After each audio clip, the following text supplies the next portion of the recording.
salam diberi, berbuka kata ceria pagi, tak kira bangsa. Salam diberi, rahmat dicari, hiasi pagi, salam sejahtera.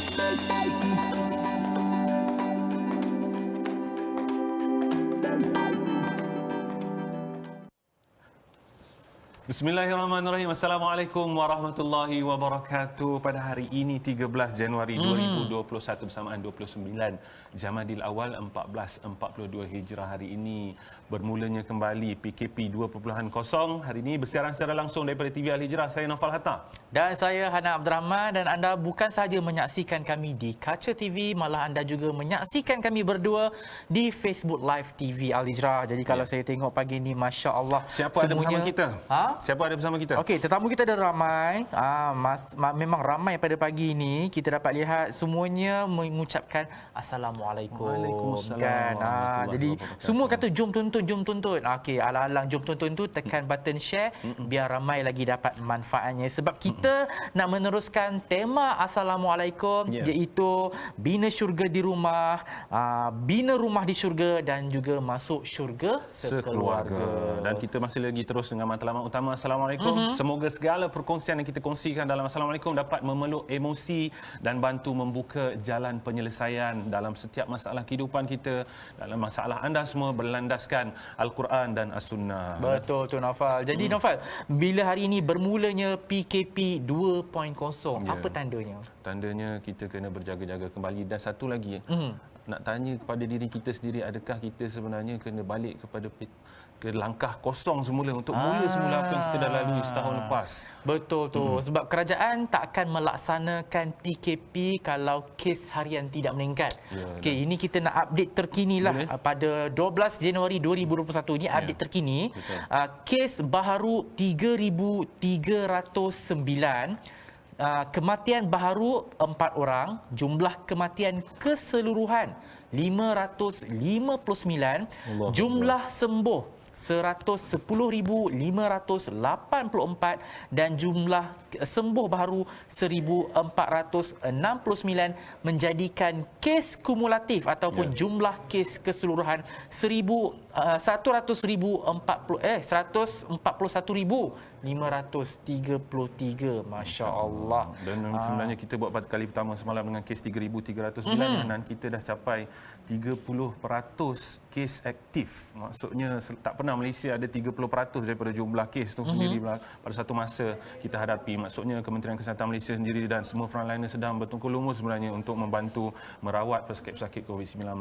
Betul tu. Itu antara pelajaran banyak ni sebenarnya. Betul tu. Itu antara update terkini lah kan. Jadi mungkin ada persoalan yang timbul di kalangan penonton-penonton kan, apabila PKP dilaksanakan, adakah ianya sama dengan PKP 1.0 dulu?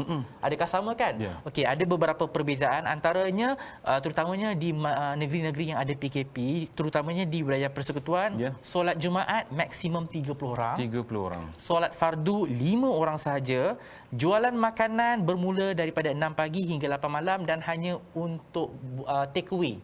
Tak boleh makan di kedai. Dan pelajar yang menduduki peperiksaan utama untuk tahun 2020 dan 2021 sahaja yang menjalani pembelajaran secara bersemuka. Yang lain semuanya meneruskan pembelajaran secara atas talian. Secara atas talian. Maksudnya dalam perbezaan 1.0 dan 2.0 ini, kita katakan masih lagi sebenarnya secara umumnya semua berada kekal di rumah, terus jaga SOP, tetapi mungkin sedikit kelonggaran yang kerajaan bagi. Dan kita nak kongsikan sebenarnya juga, mungkin ada yang terlupa, kita tak katalah terlupa sebenarnya. Tapi kita nak ingatkan juga, walaupun tak terlupa, mengapa COVID-19 ni sebenarnya mudah merebak sebenarnya. Jangan kita lakukan 3 kesilapan ini. Apa kesilapannya, Hanan? Apa dia? Ingin saya kongsikan. Yang pertama adalah mereka rakan sepejabat bercakap kita salah tanpa menggunakan pelitup muka, walaupun sepejabat. Yang kemudian, yang kedua, mereka adalah rakan karib tapi bercakap tanpa menggunakan pelitup muka. Dan situasi yang ketiga itu, mereka adalah saudara mara tetapi bercakap tanpa menggunakan pelitup muka seperti yang kita pakai sekarang ni, Hanan. Jadi kita kenalah cakna lindungi diri dan keluarga adalah tanggungjawab kita semua, sentiasa pakai face shield, face mask dan sebagainya. Betul tu. Dan apa yang saya perasan, ini yang saya nak buat teguran jugalah kepada penonton-penonton kita semua. Kalau contohnya sebelum ni, kalau kita pergi ke mana-mana saja, Novel, kan, kita nak memasuki sesuatu premis, tak kiralah premis makanan, premis jualan, kebanyakan daripada kita masing-masing ada phone. Jadi kita akan scan QR code. Betul. Tapi bila scan QR code, mereka ingat dah tak perlu cek suhu. Itu antara satu kesalahan besar lah. Patutnya kita cek juga suhu dan kita scan QR code. Kalau tak ada scan QR code, barulah kita buat secara manual, tuliskan. Tapi cek suhu tu penting. Walaupun kita dah ada scan QR code, tidak bermakna kita tidak perlu cek suhu. Kebanyakannya di premis-premis kedai makan lah saya nampak, kan, pelanggan masuk Dah lapar sangat. dah lapar sangat, dia tak cek suhu pun, dia scan QR code, dia terus masuk. Masuk saja. Ini Dan mungkin sebenarnya ada mungkin penonton ataupun semua rakyat Malaysia secara umumnya rasa takut sebenarnya. Sekiranya virus itu ada di tangan, ia boleh dibunuh dengan mudah dengan semudah basuh tangan 20 saat dengan sabun. Betul. Ataupun hand sanitizer sebenarnya. Dia mungkin ada di tangan kita, tapi kalau kita buat sembrono dan tidak kisah, benda itu boleh berpindah kepada tubuh badan kita ataupun orang tersayang kita. Adakah kita berani untuk menghadapi risiko itu? Betul tu. Jadi itu dia antara tips-tips daripada tim Assalamualaikum, dan hari ini kita akan berkongsi berkenaan tenggelam dalam musibah. Allahuakbar. Tajuk yang sangat Bila bunyi tenggelam tu, banyak kita punya terjemahan. Mungkin juga adakah ia berkenaan dengan bencana yang berlaku pada Malaysia pada hari ini juga, bencana banjir, ramai juga tenggelam dan rumah juga ada dalam keadaan tenggelam. betul tu, kan. Adakah Novel dalam keadaan tenggelam? Ataupun adakah kita tenggelam dalam COVID-19?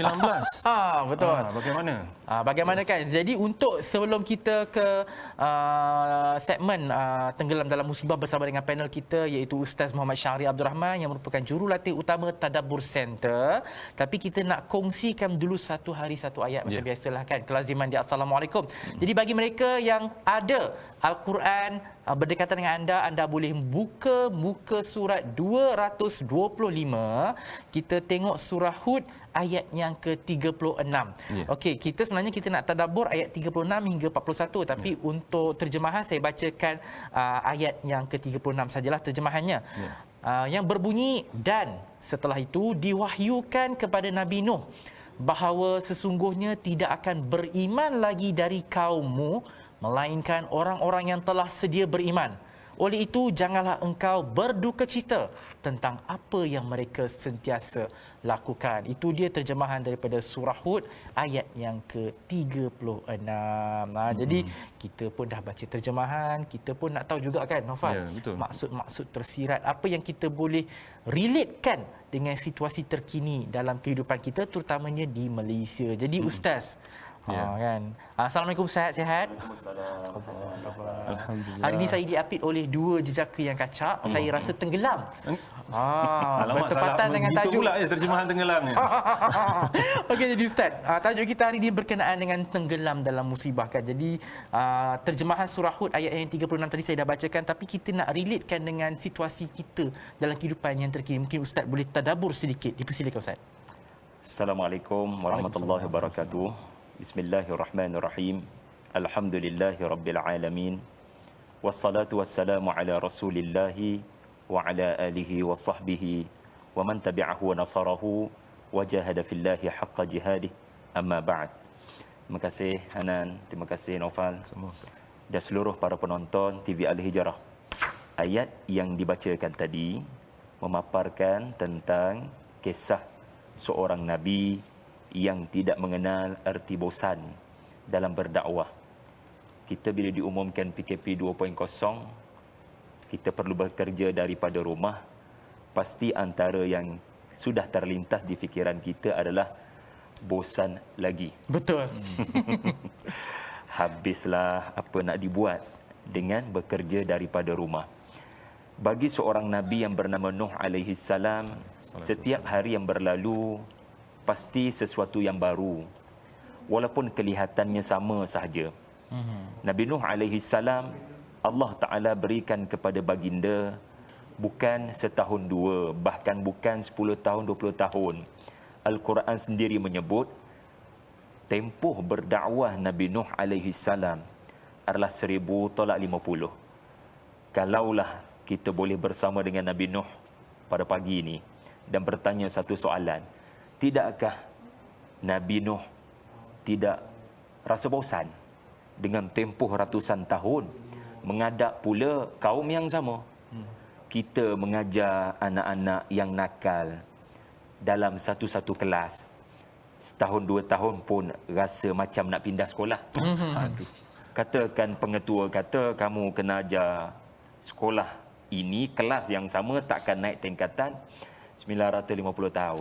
Umur tu pun kita tak capai. Jadi bosan tidak berlaku bagi orang beriman, sebab orang beriman melihat segala yang berlaku di sekeliling mereka, termasuk pandemik, termasuk apa pun pengumuman, ya, PKP atau pengumuman darurat, sebagai satu perkara yang datang daripada Allah untuk menambah pahala kepada orang beriman. Barangkali pahala kesabaran, barangkali pahala membantu mangsa banjir, barangkali pahala membantu mereka yang terkesan dengan pandemik ini. Jadi nombor satu, ibrah daripada ayat ini adalah jangan melihat apa yang berlaku dengan cara melihat yang sama. Pasti ada sesuatu yang baru Allah Ta'ala nak tonjolkan pada kita. Kerana ini sikap Nabi Nuh alaihi salam. Dan yang kedua, daripada ayat ini kita belajar satu perkara. Allah Ta'ala sudah ada senarai siapa yang pekak, siapa yang buta. Semoga Allah pelihara kita daripada ada dalam senarai berkenaan. Kerana ayat ni, Hanan, Allah Ta'ala beritahu kepada Nabi Nuh, mulai hari ini, tidak ada pertambahan orang beriman. Tidak akan ada lagi orang beriman, melainkan yang sudah beriman. Maksudnya, berhenti berdakwah. Kerana tujuan berdakwah adalah menambah jumlah orang beriman. Betul. Tapi Allah Ta'ala kata, dah tak ada orang beriman, melainkan yang sudah beriman. Jadi apa faedah ayat ni? Isyarat kepada berhenti berdakwah, ada kerja lain perlu dibuat. Kau sudah penat 950 tahun, sekarang kau perlu bersedia dengan kerja baru yang juga bakal memenatkan, dan Allah kemudiannya mengumumkan membina bahtera. Banjir akan datang. Lalu bersiap sedia. Jadi ini menunjukkan pengetahuan Allah. Adanya mereka yang akan terus menerus pekak dan buta, tak nak dengar sebarang peringatan, sebarang nasihat tidak memberikan kesan. Maka semoga Allah pelihara kita daripada ada dalam senarai berkenaan. Allah Maha mengetahui. Siapa yang memang apa-apa teguran, dia dah pekakkan telinganya. Dia tak lagi nak mendengar sebarang nasihat. Wallahu a'lam. Allahu Akbar. Itu agak sebenarnya bagi saya, Ustaz, bagi saya ayat tu agak memberi kejutan kepada saya sendiri, sebab Ustaz sendiri sebutkan memang Allah sendiri dah jelas kata 1000 tahun, Ustaz. Tolak 50, 950 tahun, masya-Allah. Dan kemudian Allah menggunakan perkataan la yu'mina. Saya jadi terkejut. La yu'mina ni maksudnya betulkan saya kalau saya salah, Ustaz. Lan tu Allah menggunakan perkataan lan tu maksudnya tidak akan sampai bila-bilanya. Tidak sampai daripada kaum ini akan beriman lagi start daripada hari itu. Sedangkan kita tahu, mungkin saya pernah terdengar kisah anaknya sendiri, dan seterusnya ayat seterusnya ada warna ada Nuh sendiri dia merayu kepada Allah, ya Allah, anak aku ni belum beriman lagi. Nak tanya Ustaz, bila mana perkaitan dengan kita, Ustaz? Adakah Nabi Nuh alaihi salatu wasalam bila mana berdakwah 950 tahun, Allah kata dah tak ada siapa beriman lagi? Adakah Nabi Nuh kata, oh ya ke? Okeylah, settle kerja aku. Dah tak payah, penatlah 950 tahun kan. Dah nak punch out je lah tinggal. Tinggal nak tunggu bila nak datang banjir, nak tunggu. Adakah sifat begitu pada Nabi Nuh? Allah alam, mungkin bila nak tanya berputus asa, seperti macam mana kita kata semua orang yang kat luar sana tu COVID dah habis dah semua, diorang ni semua akan mati confirm, yang ini je selamat, teruslah berehatlah macam tu.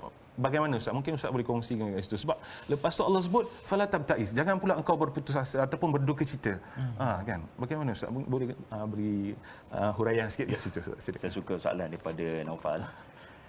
Seumpama seorang guru yang sudah banyak mengajar, barangkali 30 tahun, 40 tahun mengajar, dan akhirnya diumumkan bersara, pasti perasaannya gembira kerana kepenatannya sudah tiada, bahkan akan menikmati ganjaran-ganjaran sebagai seorang pesara. Tetapi tidak pada Nabi Nuh. Kita merasakan Nabi Nuh seharusnya bergembira kerana kepenatannya sudah dihentikan Allah.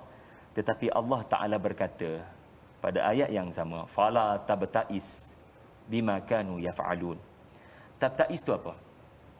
Perasaan duka cita di atas apa yang mereka akan terus menerus lakukan.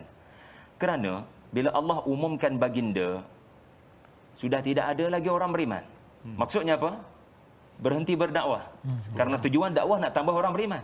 Jadi bila Allah Ta'ala sebut lan, dah tak ada pertambahan orang beriman. Fokus pada orang beriman. Maknanya, okey berhenti, ajak orang beriman buat kerja baru, buat perbuatan baru, membina bahtera. Tetapi Nuh, aku mendapati kamu ada perasaan duka cita. Sepatutnya gembira. Tetapi duka cita. Duka cita kerana dua sebab. Sebab yang pertama, adakah ini kesudahan agama yang aku perjuangkan kelihatan hina dengan jumlah beberapa belas orang sahaja? Apa agaknya orang tersebut pada generasi terkemudian? Orang kafir bermaharajalela, besar pula jumlahnya. Sedangkan orang beriman, 15, 20 orang, 30 orang. Aku tak sanggup orang kata begitu kepada agama ini. Aku rasa takkan kesudahannya begini, wahai Tuhanku. Adakah ini kesudahannya? Kita kena ingat Nabi Nuh belum diberitahu lagi bina bahtera. Sebab bina bahtera datang lepas tu ayat 37. Kita sedang berbincang ayat 36. Jadi baginda tak tahu apa-apa lagi. Dalam fikiran baginda, alamak, tak boleh nak berdakwah, maknanya aku dah tak boleh nak selamatkan diorang, aku dah tak boleh buka mulut. So what's next? Apa kesudahan diorang?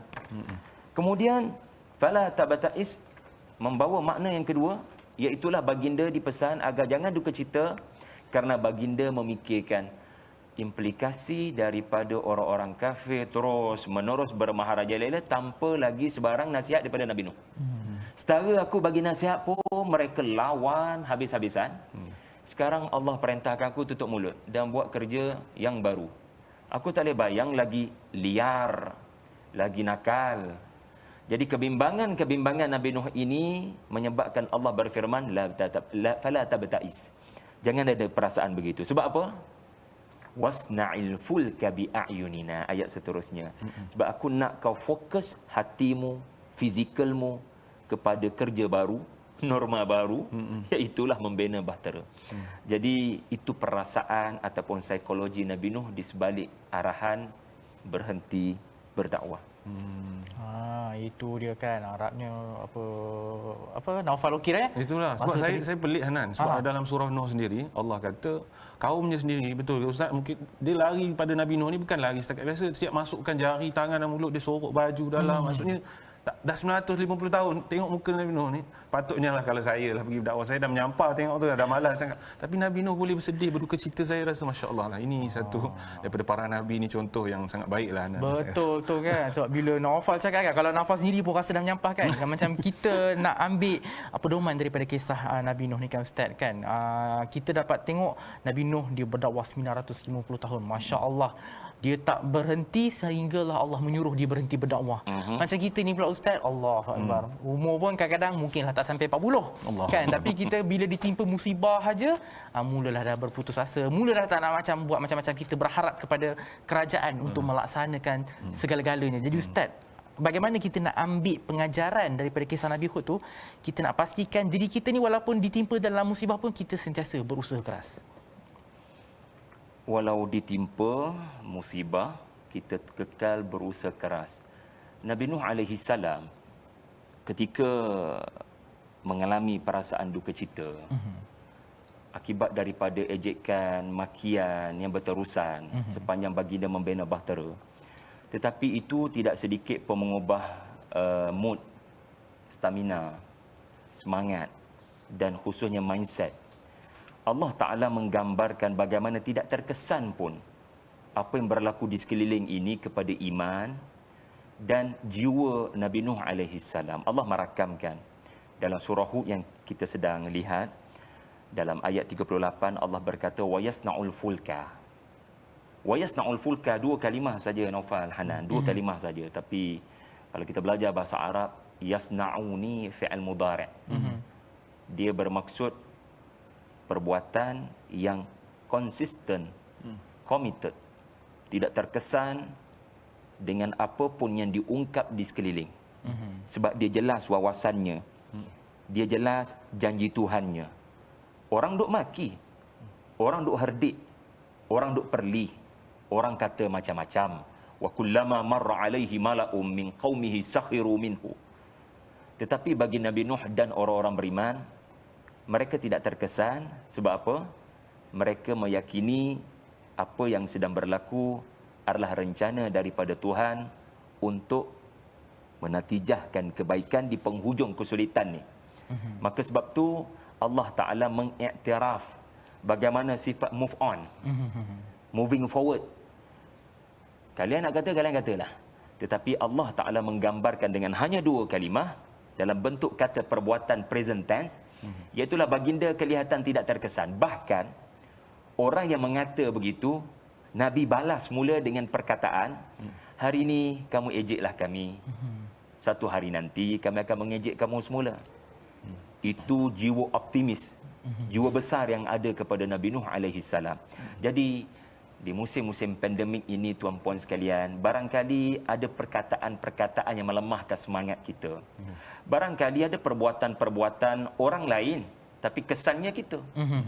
Orang lain yang tidak menjaga SOP, orang lain yang tidak mematuhi peraturan, kesemua rakyat Malaysia yang terkena. Betul. Walaupun yang memelihara peraturan, yang memelihara SOP. Tapi dalam hal ini, tabahkan hatimu, ambil sikap dan pendirian Nabi Nuh alaihi salam untuk jangan biar orang lain kawal cuaca emosi kamu. Ya, kita tahu ada musibah cuaca di pantai timur. Tetapi biar apa pun yang datang, banjir ke, pandemik ke, tidak ada yang mengubah kamu punya keyakinan bahawasanya setiap kesulitan yang terjadi Allah mengatur di penghujung. Sepenghujung tu maksudnya apa? Tunggulah. Adalah kebaikan Allah Ta'ala tu sebagaimana kebaikan yang datang kepada Nabi Nuh di penghujung proses baginda membina bahtera. Iaitulah Allah memberikan kemenangan kepada baginda. Itulah sedikit pencerahan. Saya suka ayat cerita Ustaz tadi apabila Nabi Nuh membalas balik kata-kata mereka yang mengejek baginda dan juga kaumnya kan. Macam kita, kalau ada orang ejek kita, kamu tunggulah. Hari ni hari aku, besok hari kamu pula kan. Kita boleh balik macam itulah Nofal. Kan. Risaulah macam tu kan. Takut pula. Sebab tak adalah orang hari ni kan, masyarakat dia rasa pandang apalah Hanan dengan Nofal tu pakai face shield bagi. Kalau nak kena penyakit kena juga. Begitu. Tapi kita tak naklah kata hari itu hari tengok, sebab apa yang Nabi Nuh katakan tu adalah pada orang yang Allah dah bagi list confirm dia takkan beriman. Kita kawan-kawan kita insya-Allah satu hari dapat hidayah untuk pakai face shield dan sebagainya, jaga SOP insya-Allah. Ustaz, soalan kemudian saya nak tanya Ustaz, dalam bila mana teringat pada kisah kaum Nabi Nuh ni, dalam surah Al-A'raf Allah kata thumma la'atiyannahum min baini aydihim wa min khalfihim wa an aymanihim wa an syama'ilihim wa la tajidu aktharahum syakirin. Iblis ni kata kepada Allah, ya bahawasanya aku akan datang kepada anak Adam ni, bersumpah kepada Allah, aku datangi mereka daripada hadapan mereka, serta daripada belakang mereka, dan daripada kanan mereka, serta daripada kiri mereka, dan engkau tidak akan dapati kebanyakan daripada manusia ni bersyukur, ya Allah. Macam tu Iblis bersumpah kepada Allah, membuatkan kami teringat kepada COVID ni, datang daripada kanan, kiri, depan, belakang sendiri. Sebabkan kelekaan kaum Adam ni, Iblis menang. Adakah sebabkan kelekaan kami rakyat Malaysia khususnya ini, itu juga Allah nak uji juga benda yang sama maksudnya? Ada berkaitan ke macam mana Ustaz? Mungkin silakan. Serangan dari depan, dari belakang, dari kiri, dari kanan yang diungkapkan oleh Iblis. Itu adalah ungkapan musuh. Kita pun sedang berhadapan dengan musuh yang kelihatan berada di sekeliling kita. Persamaannya jelas tak nampak. Tetapi fahami terlebih dahulu tuan-puan sekalian, bagaimana makna Iblis menyerang dari hadapan. Serangan daripada hadapan adalah bermaksud menimbulkan angan-angan. Sebab kita bercita-cita masa depan. Jadi antara bentuk serangan tipu daya syaitan adalah menimbulkan angan-angan, cita-cita yang tinggi-tinggi. Tak salah berwawasan. Yang salah adalah lupa mati. Serangan daripada belakang adalah tidak menimbulkan penyesalan pada apa yang sudah dilakukan. Anda tidak beristighfar. Anda tidak ada jiwa untuk menginsafi. Barangkali semalam ada melukakan hati orang. Itu serangan daripada belakang. Serangan daripada apa yang sudah anda tinggalkan. Tidak ada perasaan bersalah. Ini pun penyakit. yang lebih berat daripada penyakit COVID. Boleh menimpa semua orang. Tak pernah istighfar, bercita-cita tinggi, serangan kanan bagaimana pula? Melengah-lengahkan perbuatan baik. Orang ditimpa musibah. Pelbagai NGO mengadakan aktiviti menyumbang. Tapi kita keras hati, merasakan keluar duitnya nanti, mengurangkan simpanan. Serangan daripada kiri, menyegerakan perbuatan dosa dan maksiat. Jangan ditangguh-tangguh.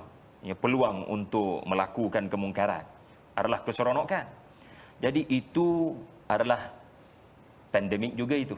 Kerana tersebar yang tidak kita kelihatan. Sebenarnya itu juga memerlukan pelitup muka. Itu juga memerlukan kepada benda ni. Nak mengelak daripada masuk ke dalam hati kita. Jadi kisah-kisah Quran bukanlah sekadar kisah Nabi Nuh alaihi salam berhadapan dengan kaumnya. Tetapi kisah itu memaparkan penyakit-penyakit hati yang menyebabkan kita selalu berwaspada sebagaimana kita berwaspada daripada COVID-19. Kita tidak hidup dengan pemikiran hanya melihat sesuatu yang nampak depan mata baru percaya. Kita kena ingat, ada benda tak nampak depan mata, kita kena percaya. Iaitulah serangan-serangan daripada iblis. Maka kalau kita perhatikan, memang menjadi penyakit manusia. Bila Allah bagi sedikit kesenangan, kadar COVID turun, kita pernah turun sampai kepada kes hanya 3. Ya, betul. Kita sudah hampir nak isytihar. Kita sudah menang. Tetapi manusia begitulah. Sebagaimana Allah sebut dalam surah Luqman ayat 32. Wa idza ghashiyahum maujun kazzulal da'u Allah mukhlisina lahuddin falamma najjahum ilal bar faminhum muqtasid. Maksudnya manusia ni bila berada di lautan, tiba-tiba ombak yang seperti awan besar menghempas kapal, mereka akan berdoa dengan penuh keikhlasan sebab dikepung oleh ombak. Dah tak ada pilihan lain lah. Tak ada pilihan, dikepung oleh pandemik barangkali. Ya Allah, selamatkanlah kami. Tetapi Allah, bila kami selamatkan mereka ke daratan, mereka tidak lagi menghadapi serangan. Faminhum muqtasid. Muqtasid ini kata As-Sa'di adalah orang yang duduk tengah-tengah antara sepatutnya bersyukur dengan sebetul-betul kesyukuran dengan orang yang kufur. Maknanya kekal buat dosa. Allah Akbar. Manusia mudah lalai. Dan satu lagi sikap adalah mudah mengeluh. Habislah kita PKP lagi. Matilah kita. Mulut tu jaga. Sebab apa? Ini pun perangai manusia, ini pun penyakit manusia. Di mana Allah sebut dalam suratul Isra ayat 11, wa yad'ul insanu bisyarri du'aahu bil khairi wa kana al insanu ajula. Maksudnya manusia ni mulut dia mudah sangat mendoakan kecelakaan pada dirinya sendiri tanpa dia sedar. Allah. Dia macam contoh, mati lah kita. Tanpa sedar. Sebenarnya kita sedang mendoakan keburukan. Kalau Allah Ta'ala menggunakan perkataanmu untuk dimustajabkan, memang habis manusia akan musnah kerana perkataan-perkataan yang dia tak sedar. Kata para ulama ketika menghuraikan ayat ini adalah manusia ini sangat mudah menyebut malang ketika marah. Sedangkan dia jahil sebenarnya Tuhan sedang mengatur kesudahan yang baik kepada musibah yang sedang datang. Mujur Allah tak tunaikan apa yang dia cakap. Sebab manusia sangat gopoh, gapah, ajulah ni sangat mudah buat kesimpulan sendiri. Moga kita selamatlah daripada penyakit-penyakit macam ni. Amin. Amin. Itu dia kan. Jadi janganlah kita ni mudah untuk bercakap keburukan untuk diri kita dan juga orang sekeliling kita. Tapi itu adalah trend zaman sekarang. Cepat melatah anak-anak muda kita pun zaman sekarang kan. Di media sosial apa-apa. Sebab semua nak menyuarakan pendapat tapi sebelum berfikir masak-masak apa sebenarnya yang sepatutnya kita sebutkan. Kena fikirlah kan. macam Ustaz cakap tadi kan, apa kata-kata kita tu mungkin merupakan doa. Kalau kata baik, jadi baiklah kita kan. Kalau kata buruk, jadi buruklah kita kan. Jadi Ustaz, macam Ustaz cakap tadi kan, kita pun perlukan macam face shield ataupun face mask daripada penyakit-penyakit hati ni. Kalau kita tengok ayat yang ke-37 ni kan Ustaz. Kalau 36 tadi Allah memerintahkan Nabi Nuh alaihissalam untuk berhenti berdakwah, dan 37 ni Allah memerintahkan Nabi Nuh alaihissalam untuk membina bahtera. Dan izinkan saya baca sedikit terjemahannya. Dan buatlah bahtera dengan pengawasan serta kawalan kami dan dengan panduan wahyu kami, yakni tentang cara membuatnya. Dan janganlah engkau merayu kepadaku untuk menolong kaum yang zalim itu, kerana sesungguhnya mereka akan ditenggelamkan, yakni dengan taufan. Jadi mungkin kita boleh kaitkan dengan situasi kita di Malaysia sekarang ni kan Ustaz.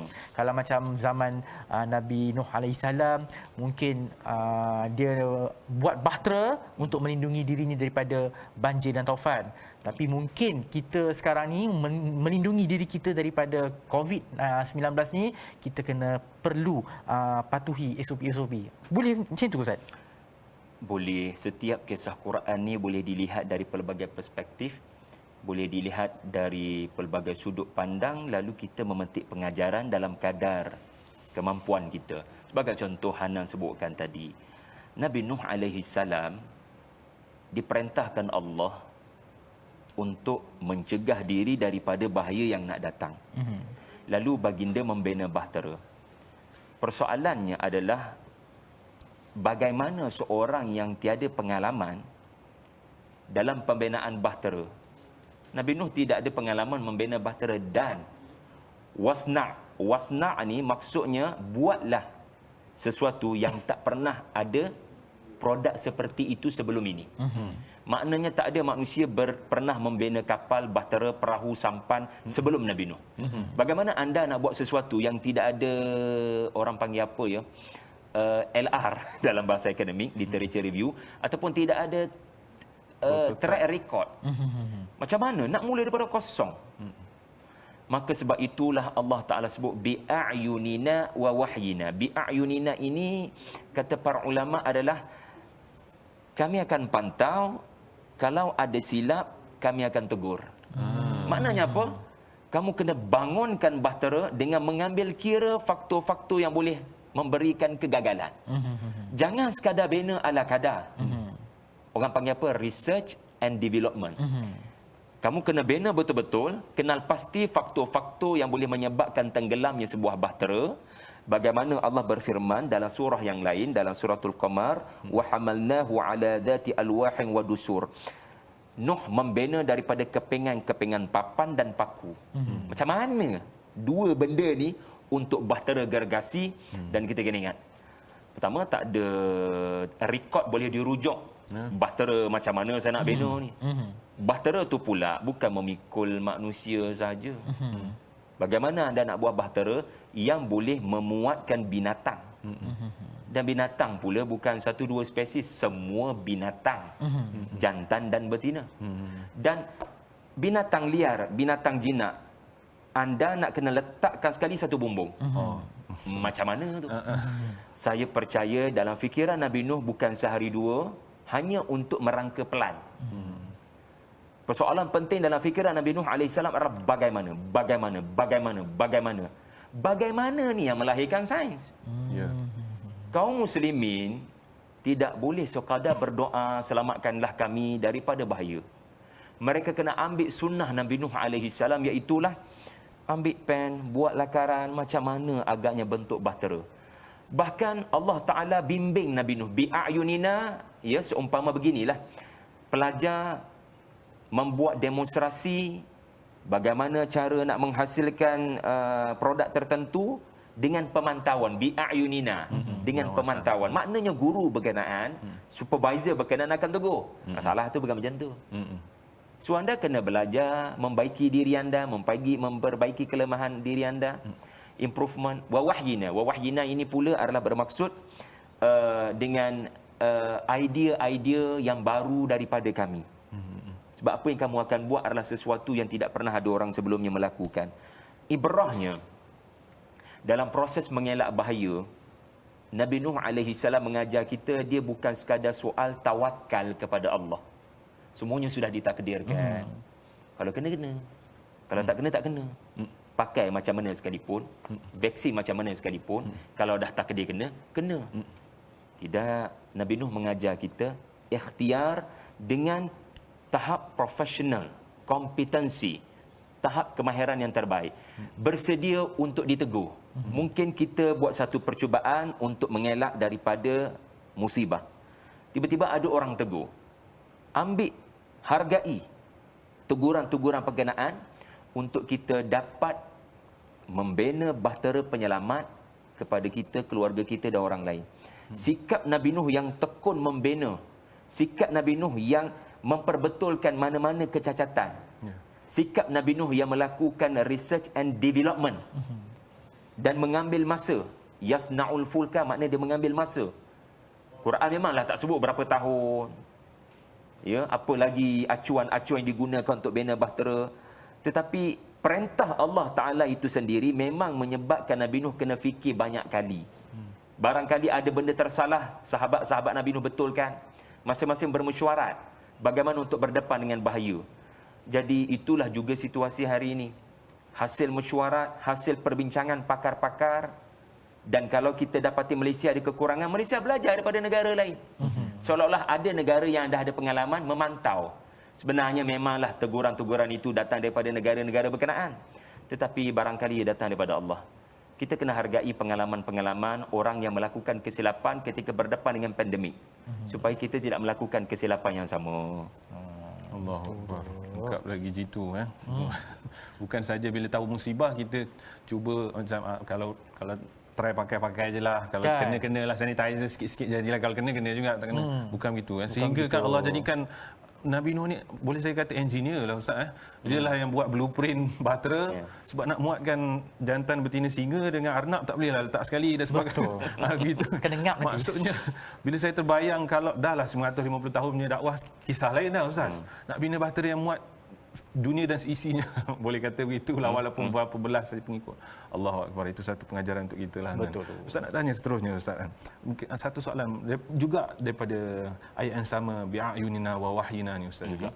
Bila Allah kata binalah kapal ini dengan pengawasan dan juga wahyu ataupun idea daripada kami Ustaz. Nabi Nuh dah berdakwah 950 tahun Ustaz. Lama sangat. Kenapa Allah tak kata bila mana akan berlakunya bencana ni, Allah terus jadikan ada bahtera terus? Siap. Kenapa Nabi Nuh nak kena lagi lalu susah macam tu Ustaz? Lepas tu bukannya ramai Ustaz. Bila Ustaz kata tadi beratus tahun tapi pengikutnya berbelas saja kan. Lepas tu ayatnya bila saya baca tu wasna seorang je, bina seorang-seorang ke ataupun macam mana Ustaz? Tapi Ustaz jangan jawab dululah Ustaz soalan-soalan saya ni.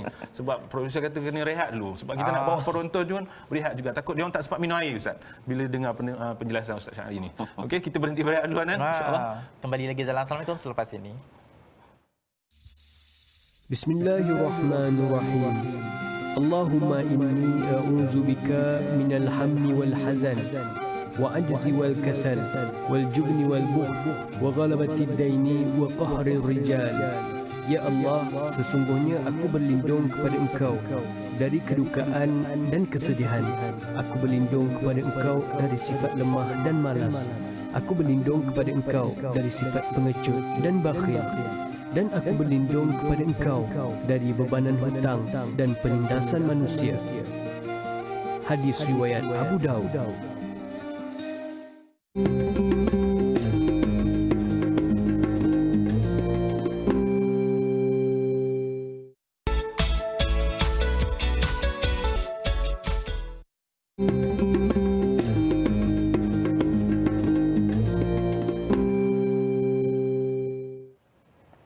Alhamdulillah, kembali lagi dalam Assalamualaikum. Tadi Nova dah tanya soalan tadi kan? Nak ulang balik ke ataupun saya nak ulang balik lah. Mungkin ada penonton yang terlepas tadi. Sebab topik kita tenggelam dalam musibah. Jadi bersama kita masih lagi yang bahagia Ustaz Muhammad Syahri. Ustaz, bila mana Allah kata binalah bahtera. Dah Nabi Nuh alaihissalam dah berdakwah 950 tahun Ustaz. Lepas tu dah sampai waktu persaraan dah. Tapi Allah tetap kata kau buat bahtera muat dunia dan haiwan-haiwan seluruhnya dekat muat, maksudnya muatlah ramai-ramai dalam tu. Kenapa Allah tak terus jadikan kau pergi naik je dekat atas gunung tu dah ada dah bahtera siap, naik ramai-ramai. Itu satu lah Ustaz. Itu yang keduanya Ustaz, bila mana Allah gunakan ayat dalam ayat 37 wasna'il fulka dan kemudian ayat 38 wayasna'un. Allah gunakan perkataan engkau buatlah seorang. Maksudnya adakah sebenarnya Nabi Nuh alaihi salatu wasallam ni buat seorang-seorang dengan pengawasan mungkin para malaikat ataupun sebenarnya ada kat situ simbolik dan sebagainya. Maksudnya erti kata kaitan dengan COVID-19 Ustaz. Adakah kita ni COVID ni seorang-seorang lah untuk tu untuk nak lawan COVID ni seorang-seorang lah korang di rumah, tak perlu usaha jemaah atau bagaimana? Mungkin saya salah faham, mungkin sila rungkaikan Ustaz, silakan. Faham? Terima kasih pada Naufal. Rehat bagi para anbiya bukan di sini. Logiknya Nabi Nuh wajar diberikan hadiah. Naiklah ke bukit judi, air tak sampai, barangkali. Ataupun aku telah letakkan di satu lokasi rahsia. Itulah hadiahnya, bahtera sudah tersaji. 950 tahun penat, nampak gayanya penat bertahun-tahun pula untuk membina bahtera kerana Allah Ta'ala nak didik para anbiya tidak melihat dunia ini tempat berehat. Fa idza faraghta fansab. Bila selesai satu urusan wahai Rasulullah, fansab, penatkan dengan urusan yang baru. Penat itu menentukan darjat di syurga. Kalau dah rehat di sini, bagaimana kerehatan di akhirat? Darjat kerehatan itu di mana? Itu nombor satu. Allah Ta'ala sedang meninggikan kedudukan para rasul dengan beban yang pelbagai di dunia. Beban dakwah selesai. Beban kedua adalah beban bina bahtera. Adapun yang kedua, Naufal, Hanan, hikmah. Ada hikmah. Kalau tidak, Nabi melalui izun selesa lah, bahtera dah ada. Tetapi kerana nak bina bahtera, perkara yang manusia tak pernah tempuh, kali ini manusia perlu tempuh. Sebagai contoh, Allah perintahkan Nabi Nuh bukan setakat bina bahtera, bawa masuk binatang ke dalam bahtera. Bagaimana anda nak membawa masuk binatang yang pelbagai spesies binatang, jantan, betina, liar dan jinak ke dalam bahtera, kalau anda tidak ada pengetahuan tentang kaedah menjinakkan burung. Kaedah menjinakkan burung boleh sembang lagi, kaedah menjinakkan kambing kita ada pengalaman. Menjinakkan singa? Macam mana menjinakkan pinguin? Menjinakkan binatang-binatang sebab setiap jantan dan betina. Quran sebut Nabi Nuh diperintahkan masukkan setiap jantan dan betina. Menunjukkan banjir global barangkali. Semua spesies binatang. Jadi orang Islam, orang yang pertama sekali belajar tentang setiap binatang boleh dijinakkan. So mereka kena explore. Macam mana nak jinakkan harimau? Allah. Macam mana nak jinakkan apa lagi? Binatang-binatang lain kan? Gajah. Yang besar-besar lah. Bawa lah ular, seko semua. Ular. Sebab hari ni dekat TV, kita akan banyak masa di rumah sekarang. Kita boleh tengok pelbagai channel. Antara channel saya tak ingat. Tapi banyak dokumentari memaparkan bagaimana cerita binatang, nak jinakkan binatang, binatang tercedera. Duka ceritanya, orang-orang barat yang terkedepan. Bukan setakat jaga binatang yang tercedera, ada hospital binatang, ada klinik binatang. Bahkan setiap binatang ada cara jinak. Mana kita? Sedangkan pengasas kepada cara jinakkan binatang di zoo sudah pasti para sahabat Nabi Nuh. Betul. Bagaimana nak bawa masuk ke dalam bahtera kalau tak ada tahu pengetahuan cara nak jinakkan? Setiap macam kambing, macam mana nak kita boleh ke bagi arahan masuk Melaka, masuk ke dalam bahtera. Katakan kambing boleh macam tu lah. Tenggelam. Katakan kambing boleh buat macam tu, tapi harimau belum tentu begitu. Betul. Jadi kalau nak mengatur binatang-binatang ni beratur kan, elok sangatlah harimau depan dia arnab tadi kan. Mana boleh letak macam tu. Jadi ada sains di situ. Sebab itulah dalam surah Yasin Allah Taala sebut wa ayatul lahum anna hamana dzurriyyatahum fil fulkil mashhun wa khalaqna min mithlihi ma yarkabun. Makna ayat ini lebih kurangnya Nuh telah membina bahtera kerana rahmat daripada kami mereka terselamat. Orang-orang terkemudian mengambil inspirasi daripada bahtera Nabi Nuh. Maksudnya apa? Nabi-nabi bukan hanya tokoh ukhrawi. Nabi-nabi adalah tokoh yang profesional dalam bidang-bidang yang hari ini, abad 21, manusia meletakkan ramai orang-orang barat sebagai pengasas. Kita orang Islam lupa. Nabi Ibrahim pengasas dalam binaan. Nabi Isa ketika ubat-ubat cuba mengatasi pelbagai penyakit. Ya. Hebatnya Nabi Isa bukan setakat boleh rawat penyakit yang ilmu perubatan tak boleh nak rawat, orang mati pun boleh dihidupkan dengan izin Allah. So Nabi-Nabi ni terkedepan. Orang Islam hari ini bagaimana? Itu makna beriman pada para Nabi sebenarnya. Kena jentik orang Islam hari ini orang terus saya jadi kecil. Saya tak jawab soalan kedua, Naufal. Ustaz. Soalan kedua Naufal tadi adalah perintah ni adakah pada Nabi seorang? Tidak, kita faham begitu. Kita memahami wasna' al-ful, kamu bina bahtera sebab kamu pemimpin. Maksudnya kamu beri arahan kepada orang-orang yang bersama dengan kamu, sebab kerja untuk membina bahtera yang besar tidak akan mampu dilakukan seorang yang bernama Nuh. Ringan sama dijinjing, apa ya? Dipikul. Ringan sama dipikul, berat sama dijinjing. Macam salah aja. Berat sama dipikul. Berat dipikul, ringan. Okey. Saya nak menyarankan, nak mengingatkan apa maksud kita bersama-sama menghadapi pandemik ini. Setiap orang jaga posisi masing-masing. Setiap kita jaga kita kan, kita jaga posisi kita. Ingat ya, dalam Al-Quran Allah Taala menyebut di dalam surah Ali Imran, ya ayyuhalladzina amanu sabiru wasabiru warabitu. Ada perkataan warabitu. Wahai orang-orang beriman, sabarlah, tingkatkan kesabaran dan lakukan ribat. Okey, ribat ni apa? Ribat ini kata As-Sa'di rahimahullah, kamu menjaga posisi kamu yang ditakuti musuh masuk dari arah situ.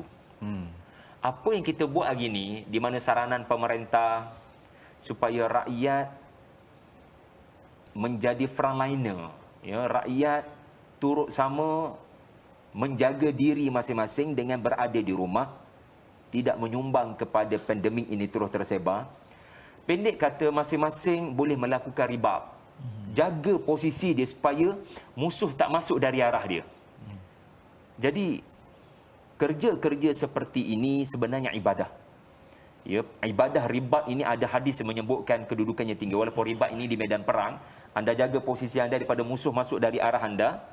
Tetapi dalam konteks peperangan dengan musuh yang bernama COVID-19 ini, kita letakkan diri kita juga dalam ayat ini. Warabitu. Jaga posisi kamu daripada musuh ini masuk. So masing-masing ada peranan walaupun daripada rumah. Sebagaimana frontliner berada di klinik, di hospital berjuang dengan nyawa mereka, kita jangan tambah masalah. Dengan kita jaga posisi rumah kita, jangan musuh tu masuk, virus tu masuk. So jaga, kita jaga kita.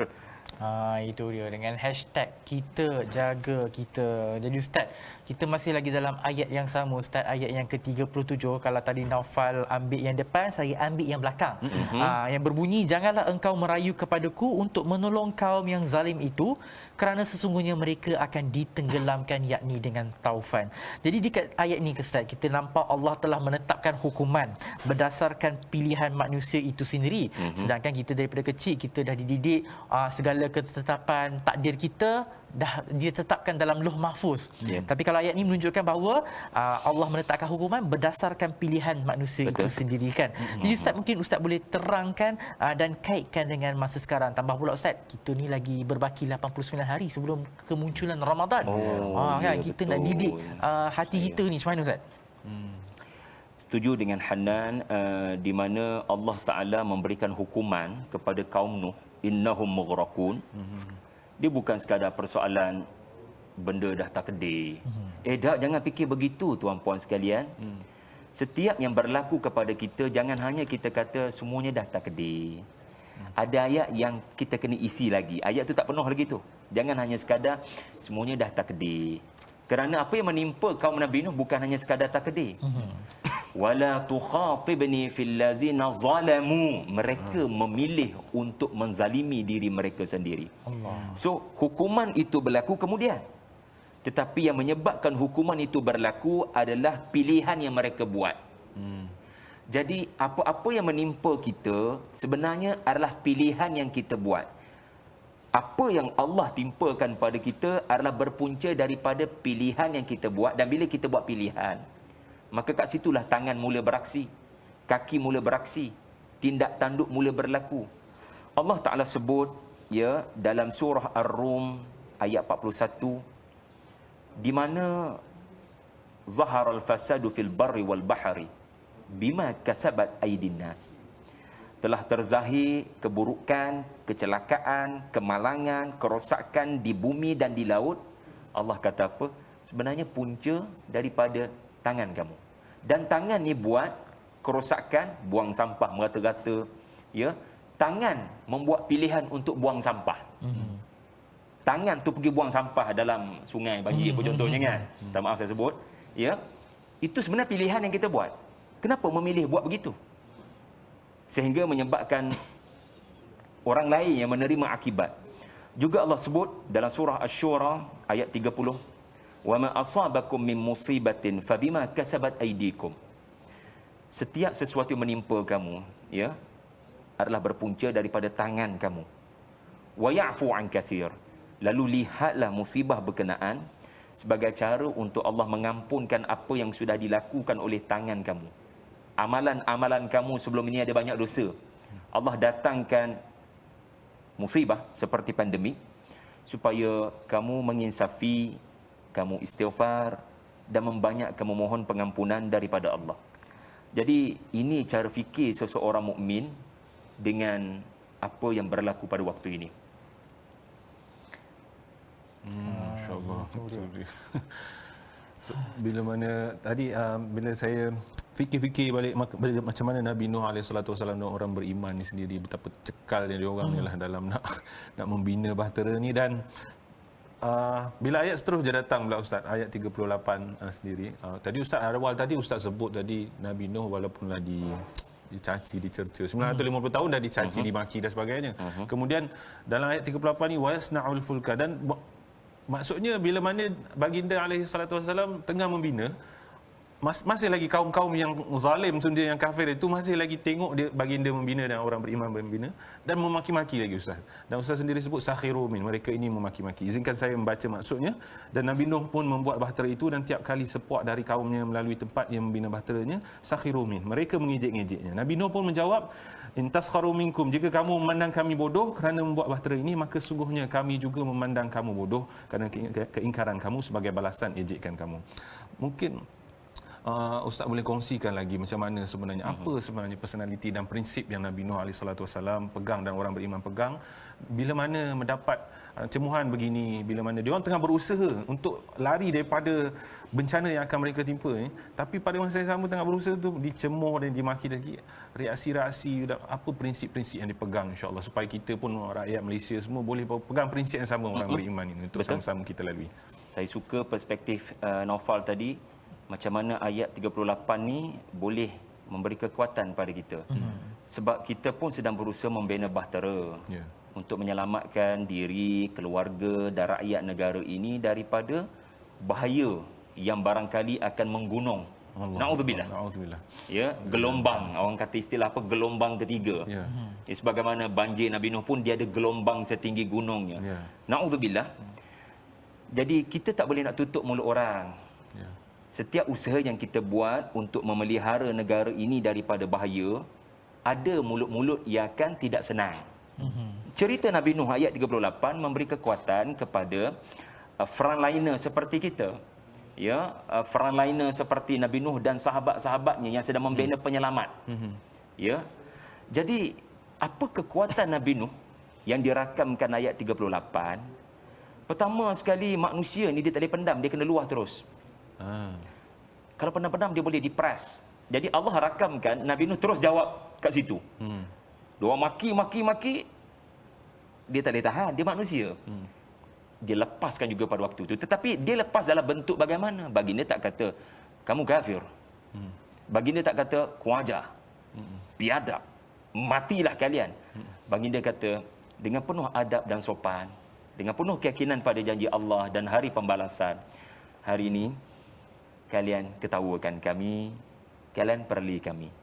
Satu hari nanti, kami akan berada lebih tinggi daripada kalian. Kami akan ketawakan kalian. Jadi, adakah ini adalah satu bentuk perkataan yang tidak baik daripada Nabi Nuh AS dan para sahabatnya kepada orang-orang kafir? Tidak. Ini sebenarnya berlaku di hari akhirat. Bila Nabi Nuh kata, hari ini korang boleh gelak kat kami. satu hari nanti kami akan gelakkan kalian. Nabi Nuh memang tahu satu hari nanti mereka akan berada dalam neraka sebab Allah Ta'ala dah kata mereka ni takkan beriman. Seorang tak beriman tak selamat. So Nabi Nuh dah tahu kesudahan dia orang. So Nabi Nuh boleh cakap macam tu sebab Allah Ta'ala bagi tahu kesudahan dia orang. Kita ni Allah tak bagi tahu kesudahan fulan bin fulan. Maka jangan kita seolah-olah tahu kesudahannya dalam neraka. Jangan macam tu. Jangan nerakakan orang, jangan kafirkan orang. Sebaliknya Nabi Nuh berbeza. Allah Ta'ala kata dah mereka takkan beriman. So terima kasih Allah bagi tahu reveal something yang sangat tak diketahui orang. Iaitulah kesudahan diorang ni adalah kafir. So Nabi Nuh melihat diorang ini akan kafir sampai mati kerana Allah bagi tahu, maka Nabi Nuh bagi tahu, akhirat kita jumpa balik. Waktu tu korang kat bawah, kami kat atas. Walladzina amanu fawqahum yaumal qiyamah, kata Allah dalam suratul Baqarah. Satu hari nanti di akhirat kami berada lebih tinggi daripada kamu. Dan kalau Naufal, Hanan baca surah Al-Mutaffifin seingat saya, yes, فَالْيَوْمَ الَّذِينَ آمَنُوا مِنَ الْكُفَّارِ يَضْحَكُونَ عَلَى الْأَرَائِكِ يَنْظُرُونَ. Di hari akhirat orang-orang beriman akan duduk atas sofa macam ni dan akan melihat orang-orang kafir dalam neraka dalam keadaan ketawa. Dulu kat dunia kamu ketawakan kami buat bahtera kamu ketawa. Hari ini kami ketawakan kamu. Ahli syurga memang dibenarkan untuk membuat perbuatan-perbuatan yang menunjukkan kehinaan orang kafir. Untuk lebih mentally torture. Sebab mereka memilih untuk zalim dan Allah sediakan tempat bagi orang-orang zalim. Dan orang-orang beriman pada waktu itu ia akan berkata hal thuwibal kuffaru ma kanu yaf'alun. Berbaluilah apa yang telah kalian lakukan di dunia. Jadi apa yang Nabi Nuh lakukan adalah meyakini Allah akan mengurniakan pembalasan yang baik di sebalik ejekan dan makian ini. Ya, dia macam nilah. Kalau Naufal, Hanan pernah pergi shopping mall, macam tak pernah pergi shopping mall. Kalau katakan shopping mall tu 5 tingkat. Kita naik lift tingkat 1, kita explore, berjalan-jalan dengan isteri, dengan anak-anak. Ini tak ada PKP lah kan. Oh, seronok anak-anak ada kedai makan, kedai baju, kedai kasut. Naik tingkat 2, berdebar lagi tak? Berdebar lagi lah sebab mungkin ada kedai-kedai ni, kedai PS4, PS5. Betul. Naik tingkat 3 sebab mama papa ada masa lapang kan, jadi dia bawa kita mengembara cuti-cuti tu. Tingkat 3 berdebar lagi, mungkin ada benda lain boleh beli lagi, mak ayah pula kaya. Tingkat 4 berdebar lagi. Bayangkan mall tu 100 tingkat. Allah. Dan setiap tingkat anda dibenarkan untuk akses kepada semua kedai dan anda ada duit untuk beli apa saja. Nak kata nak habaq mainnya, bila makin kuat orang ejek nabi-nabi, makin tinggi darjat mereka di syurga. Maknanya apa? Makin banyak nikmat. Makin banyak taman kau akan jelajah. Makin banyak hadiah-hadiah surprise yang kau akan terima. Jadi ini keyakinan Nabi Nuh. Ejeklah ejek, korang hanya tambah saham aku di akhirat. Ejeklah ejek, korang hanya tambah pahala aku di akhirat. Lagi tinggi darjat aku, lagi banyak nikmat aku dapat di akhirat. Itu dia rasanya kisah Ustaz tadi tu kan. Kita boleh jadikan pengajaran, maksudnya kita ni kena sentiasa bersabar dan sentiasa bersikap positif. Ya, jangan pendam. Tidak depression ni. Jangan pendam dan optimis. Betul tu. Okey, jadi Ustaz, kita sebab kita dah kekurangan masa Ustaz, jadi kita nak terus skip ke ayat yang ke-41 kan Ustaz. Terjemahannya, dan ketika itu berkatalah Nabi Nuh kepada pengikut-pengikutnya yang beriman, naiklah kamu ke bahtera itu sambil berkata, dengan nama Allah bergerak lajunya dan berhentinya. Sesungguhnya Tuhanku adalah Maha Pengampun lagi Maha Mengasihani. Jadi Ustaz, kita nak fokus dekat dua benda lah dalam ayat ni kan Ustaz. Satunya ayat Bismillahirrahmanirrahim wa mursaha, dan juga penghujungnya yang ada nama Allah, Ya Ghafur, Ya Rahim. Tapi Ustaz, sebelum tu mungkin Ustaz boleh sentuhkan sikit bila Allah menyuruh Nabi dan pengikutnya naik ke bahtera, macam Ustaz cakap tadi, berbelas-belas pengikutnya. Jadi kalau dalam kisah ni betul-betul kan Ustaz, agaknya berapa orang yang betul-betul naik? Kalau kita ambil Qisasul Anbiya Ibnu Kathir, beliau menakalkan daripada Ibnu Abbas, wallahu alam 80 orang selepas 950 tahun. Barangkalilah. Itu dia, barangkali 80 orang. Wa ma amana ma'ahu illa qalil. Allah Taala kata yang beriman tu sebenarnya, walaupun aku tak bagi tahu jumlah yang spesifik yang sebenar, aku nak katanya sedikit. Jadi bila Allah kata jumlah orang beriman sedikit, tadabbur dia apa dia? hidup ni jangan duk rasa bangga sangat bila ramai orang follow kamu, bila ramai orang like kamu. Sebab orang beriman tidak biasa dengan sikit je yang support kita. Nabi Nuh dah biasa dah, tak ramai view. Jadi ayat-ayat tu mengajar kita kebenaran tidak dinilai berdasarkan kuantiti sharing, kuantiti view. Kebenaran dinilai kepada apa kamu cakap. Di mana sumbernya? Di mana asasnya? Itu kebenaran. Soal berapa ramai itu nombor dua. Kalau ramai alhamdulillah, tak ramai tak apa. Okey. Jadi tadi soalan Hanan adalah yang kedua pula Ustaz, yang kita nak fokus dekat ayat bismillahirrahmanirrahim wa mursaha. Maksudnya kekuatan bismillah tu Ustaz. Betul. Majariha, bahtera ni akan berlari. Majariha ni maknanya berlari laju. Bayangkan masalah bahtera tu ada 3. Dibuat oleh someone yang tak ada pengalaman, bukan dikenali sebagai profesional dalam bidang sains kejuruteraan kapal. Sebab baginda tak ada track record buat kapal. Anda nak naik ke kapal yang mana dibina oleh seseorang yang tak ada pengalaman walau sehari membina kapal? Anda akan naik dengan penuh rasa ragu, boleh selamat ke ni? Sebagaimana satu produk yang dibuat kali pertama, mesti ada trial and error. Nombor 2, kapal yang dibina oleh someone yang tak ada pengalaman kali ini membawa lebih muatan. Lagi-lagilah anda meyakini kalau ada lebih muatan. Sebab bukan setakat ada manusia, ada binatang. Bukan setakat ada binatang, ada makanan-makanan yang tak tahu untuk bertahan berapa lama. Sebab Allah tak beritahu berapa lama taufan tu. Makanan lagi, ada bilik makanan, ada bilik uyuh. Kata surah Yasin, al-fulkil mash'un, kapal yang penuh muatan, anda tak ada tempat nak duduk. Betapa berat beban. Nombor 3, masalah kapal berkenaan adalah dia akan berdepan dengan ombak setinggi gunung. How you can survive? Saya Logically. Kapal kargo pun dengan ombak yang sangat tinggi. Kan? Masya-Allah. Anda tak boleh survive. Maka dengan bismillah, dengan kuasa Allah, la quwwata illa billah, anda akan survive. Sebab Allah Ta'ala, dia nak anda ikhtiar. Tetapi bukanlah ikhtiar itu akan menyebabkan keselamatan. Ikhtiar adalah asbab. Ini cara Allah Ta'ala tolong. Kau nak keselamatan, kau buat dulu. And the rest Allah Ta'ala kau uruskan. Itu majariha. Mursaha, kau tak tahu kau nak mendarat kat mana.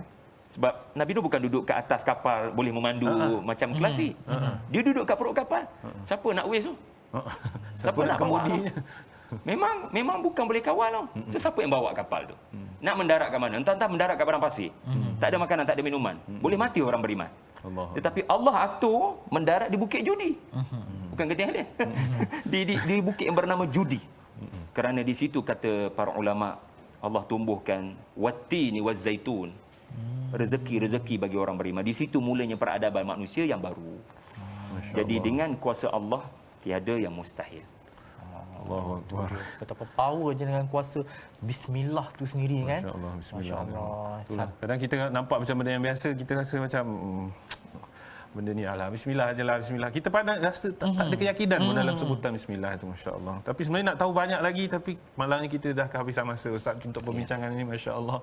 InsyaAllah kita akan sambung semula. Kita akan sambung Rabu depan insya-Allah. Rabu depan pastinya bersama dengan Ustaz Syahri lagi insya-Allah. Terima kasih banyak-banyak kami ucapkan kepada yang bahagia Ustaz Muhammad Syahri Abdul Rahman, Jurulatih Utama Tadabbur Center. InsyaAllah kita nak berhenti berehat seketika. Kembali semula selepas ini.